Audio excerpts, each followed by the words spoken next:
ಇಂಡಿ ತಾಲೂಕಿನಾದ್ಯಂತ ಕುಡಿಯುವ ನೀರಿನ ಸಮಸ್ಯೆ. ಕೆಲವೊಂದು ವಸತಿ ಪ್ರದೇಶ ಶಾಲೆಗಳನ್ನು ಹೊರತುಪಡಿಸಿ ಈ ತಿಂಗಳು ತಾಲೂಕಿನಲ್ಲಿ ಕುಡಿಯುವ ನೀರಿನ ಸಮಸ್ಯೆ ಕಂಡುಬರುವುದಿಲ್ಲ.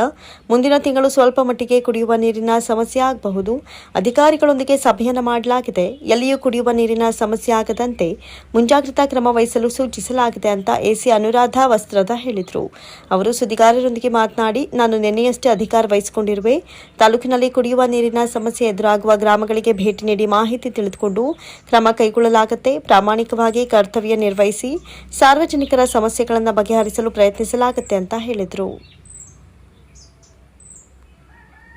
ನೋಡ್ಕೊಳ್ಬೇಕು ಅಂತೇಳಿ ಅದಕ್ಕೆ ಇವತ್ತು ನಾವು ಒಂದು ಮೀಟಿಂಗ್ ಮಾಡಿ ಒಂದು ಪ್ರಿಲಿಮಿನರಿ ಮೀಟಿಂಗ್ ಆಗಿದೆ.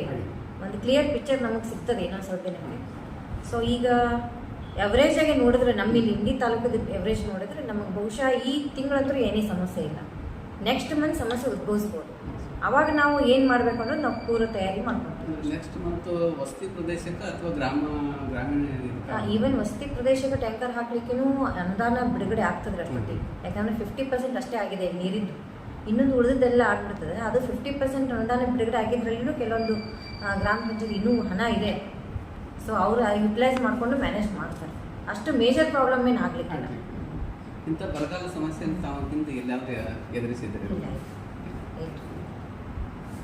ಯಾಕಂದರೆ ನಾನು ರೆವೆನ್ಯೂ ಇದು ಫಸ್ಟ್ ಪೋಸ್ಟಿಂಗ್ ಬೇರೆ ಬೇರೆ ಡಿಪಾರ್ಟ್ಮೆಂಟಲ್ಲಿ ವರ್ಕ್ ಮಾಡಿದ್ದೀನಿ. ಆ್ಯಸ್ AC ಅಸಿಸ್ಟೆಂಟ್ ನೋಡ್ತೀನಿ ರೀ. ಈಗ ಮೊದಲು ಸ್ವಲ್ಪ ನಾನು ನೋಡಿ ಅಬ್ಸರ್ವ್ ಮಾಡ್ತೀನಿ ಹೆಂಗಿದೆ ಏನು ಅಂತ ಅಂಡರ್ಸ್ಟ್ಯಾಂಡ್ ಮಾಡ್ಕೋತೀನಿ ಮೊದಲು. ಅದಾದಮೇಲೆ ನಾವು ಬದಲಾವಣೆ ಅಂತೂ ಮಾಡ್ತೀವಿ. ಒಳ್ಳೆಯ ಒಂದು ಇದರ ನಿಟ್ಟಿನಲ್ಲಿ ಬದಲಾವಣೆ ಮಾಡ್ತೀವಿ.